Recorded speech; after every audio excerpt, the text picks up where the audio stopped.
Number 9. The Goodwill Bust. Most people go to Goodwill for cheap clothes. Laura Young went looking for weird decorations. She was shopping in Austin, Texas back in 2018. She spotted a dirty marble head under a table. It was sitting on the floor gathering dust. The price tag said exactly $34.99. She thought it looked cool and totally authentic. She actually buckled it into her car passenger seat. The stone head weighed a massive 52 pounds. She even named the stone head Dennis Reynolds. But she had a nagging feeling about its age. She started reaching out to various auction houses. Most experts assume these finds are concrete reproductions, but Bonhams and Sotheby's took a closer look. The marble was clearly ancient and very high quality. They confirmed it was a genuine Roman bust. It dated back to the late 1st century BC. It depicted a son of Pompey the Great, or possibly the Roman commander Drusus Germanicus. This object belonged in a high-security museum. It was once housed in the Pompejanum in Germany. It had been totally destroyed by Allied bombers. An American soldier likely looted it during World War II. He smuggled it home in his duffel bag. It eventually ended up at a Texas donation center. Because it was stolen property, she could not sell it. International treaties required her to send it back. She returned the bust to the Bavarian government. They allowed it to be displayed in San Antonio first. She missed out on $1 million payday. But she did discover a piece of lost history. Number 8. The Yard Sale Bowl.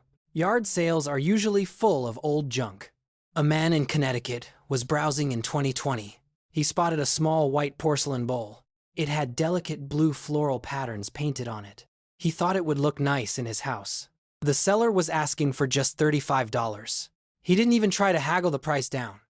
The bowl sat in his house for a while. Eventually, he got curious about the markings. He emailed some photos to specialists at Sotheby's. The experts immediately recognized the distinct cobalt blue. They realized it was from the Yongle period. That dates the bowl back to the early 1400s. It was made for the Imperial Court of China. The design featured lotus, peony, and pomegranate flowers. Only 6 other bowls like this exist worldwide. 5 are in museums and 1 is private. This yard sale find was the 7th known copy.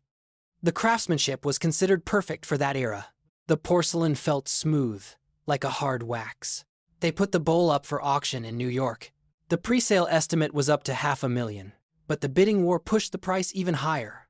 It sold for $721,000. That is a 20,000% return on investment. It remains one of the greatest thrift finds ever. And it started with a casual Sunday drive. Number 7. The couch painting. This discovery happened right inside a living room.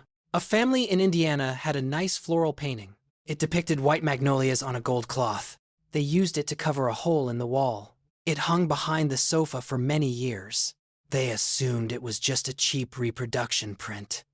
One day, they were playing a board game. The game was Masterpiece, which is about art auctions. One of the game cards featured a familiar image. It was a painting by Martin Johnson Heade. The flowers on the card looked exactly like theirs. They started comparing the brushstrokes to the card. The family decided to contact an art gallery. Experts from the Kennedy Galleries flew out to verify. They were stunned to find a lost American masterpiece. Martin Johnson Heade was a famous 19th century painter. He was known for his obsession with hummingbirds and flowers. This specific work had been missing for decades. The painting was titled Magnolias on Gold Velvet Cloth. It was in pristine condition despite the environment. The Museum of Fine Arts in Houston wanted it. They purchased the painting directly from the family. The sale price was $1.25 million. The family had been sitting inches from a fortune. They literally used $1 million as drywall. It proves you should check your wall art. That cheap print might actually be the real thing. Number 6. The Hammer Hoard. Sometimes you have to lose something to win. Peter Watling was a tenant farmer in Suffolk. The year was 1992. He was working in his fields one afternoon. He realized he had lost his hammer. It was just a standard construction tool, but he needed it for his work. He asked his friend Eric Laws for help. Eric owned a retirement gift metal detector. They went out into the muddy field together. They started scanning the ground for the steel. The machine gave off a very strong signal. They started digging into the wet earth. They did not find the hammer at first. Instead, they pulled out silver spoons. Then they found heavy gold jewelry. Then they found thousands of ancient coins. They realized they had found a treasure trove. They immediately stopped digging and called the police. Archaeologists arrived to excavate the site professionally. They recovered nearly 60 pounds of gold and silver. The haul included 15,000 Roman coins. It contained pepper pots and gold bracelets. It is now known as the Hammer Hoard. It was buried around the 5th century. A wealthy Roman family likely hid it. They buried it during the Saxon invasions. The British Museum declared it a national treasure. The government had to pay market value. They paid £1.75 million. That is worth over $4 million today. The money was split between the farmer and finder. And the archaeologists found something else too. They actually found Peter's missing hammer. It is now displayed in the British Museum. It sits right next to the Roman gold. Number 5. The Declaration of Independence. This is the ultimate flea market fantasy. A man was shopping in Adamstown, Pennsylvania. The year was 1989. He was browsing a local flea market. He spotted an old torn painting. It was a gloomy scene of a country house. The painting itself was actually terrible, but he really liked the carved wooden frame. The seller wanted $4 for it. He paid cash and took it home. He intended to restore the frame. He started taking the artwork apart. The backing paper was brittle and old. Something slid out from behind the canvas. It was a folded piece of parchment. He unfolded it on his table. It looked like the Declaration of Independence. He assumed it was a cheap souvenir copy. A friend advised him to get it appraised. He took it to experts at Sotheby's. Their jaws hit the floor immediately. It was a genuine Dunlap broadside. These were the very first copies printed. They were made on July 4th, 1776. John Dunlap printed them for the colonies. Only 25 copies are known to exist.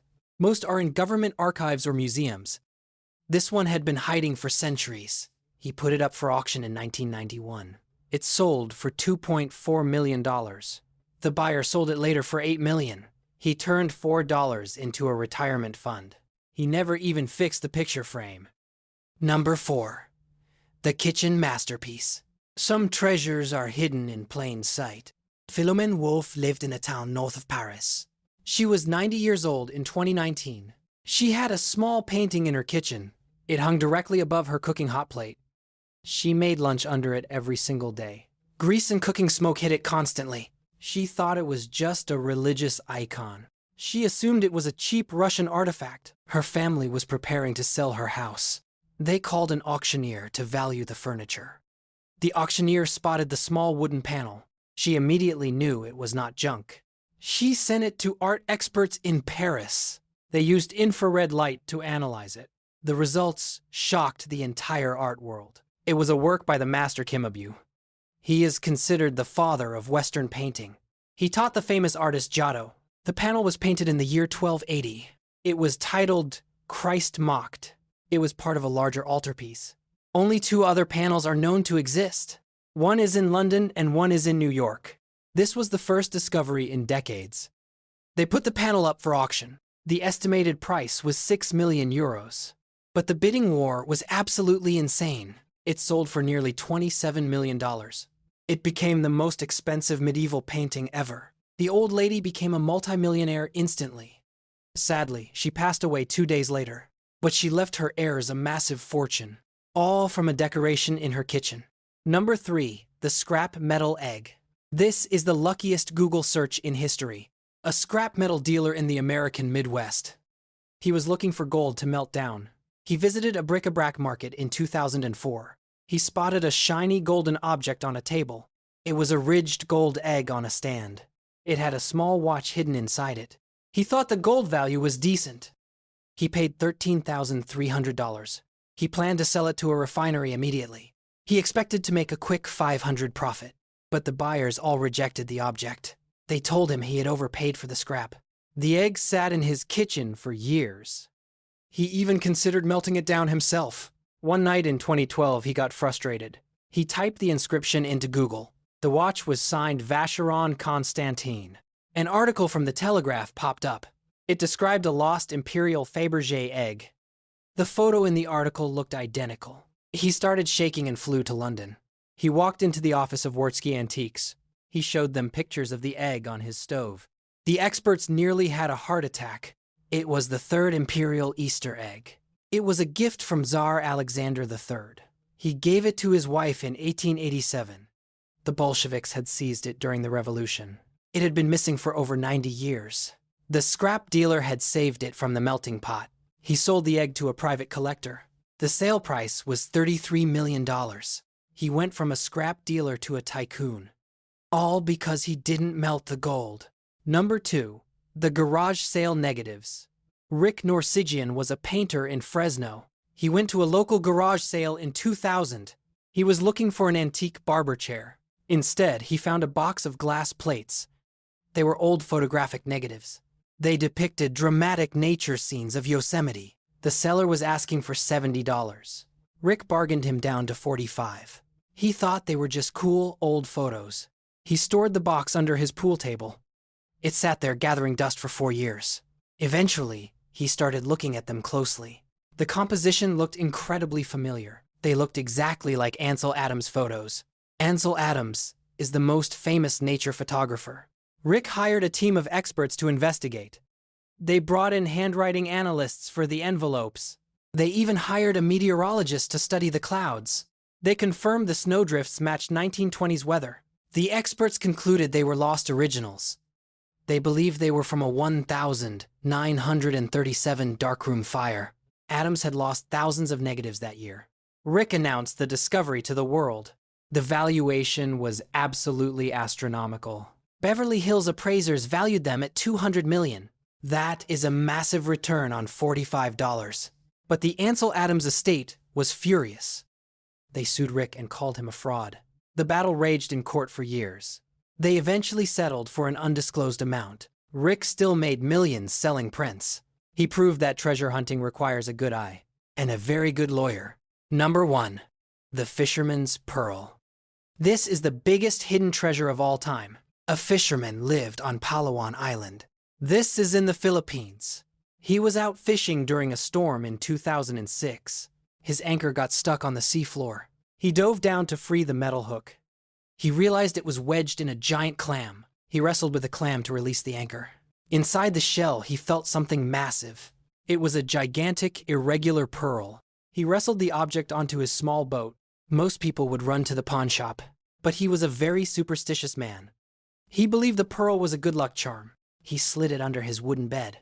He would rub it before going out fishing. It stayed under his bed for 10 years. He was living in a wooden shack. He had no idea of its true value. In 2016, his wooden house caught on fire. He had to move out quickly. He entrusted the heavy rock to his aunt. She happened to be a local tourism officer. She stared at the object in total disbelief. She measured it at 26 inches long. It weighed an incredible 75 pounds. Standard pearls are the size of a marble. This was the size of a car tire. They called it the Pearl of Puerto Princesa. Gemologists valued it at $100 million. He had been sleeping on top of a fortune. The pearl is now a national landmark. It is displayed in the City Hall atrium.